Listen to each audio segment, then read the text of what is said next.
অপাদি এরকম কখনো শক্তি দেখাতে হয়েছে, মানে গল্পে যেভাবে তোমাকে আমরা দেখতে পাবো, যেটুকু আমরা ঝলক দেখেছি, প্রথম ঝলক, যে বাড়িতে একটা কঠিন পরিস্থিতি, পুরো গোটা পরিবারকে তোমাকে বাঁচাতে হচ্ছে দুর্গার মতোই শক্তি নিয়ে, কখনো এরকম হতে হয়েছে?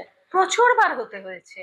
তার কারণ হচ্ছে যে আমি তো খুব মধ্যবিত্ত পরিবারের মেয়ে, এবং আমার মানে আমার দাদাকে নিয়ে একটা সমস্যা ছিল। আমার দাদা খুব ছেলে মানুষের মতো ছিল, ওকে, এখনো তাই, কিন্তু এখন অনেকটা ম্যাচুরিটি এসেছে, কিন্তু তখন একেবারেই ছিল। এবার ওকে কেউ ধরে রাস্তায় মারলো, কেউ চুল টেনে ধরলো, কেউ আটকে রাখলো, এরকম করতো তো বদমাইশি মানুষজন।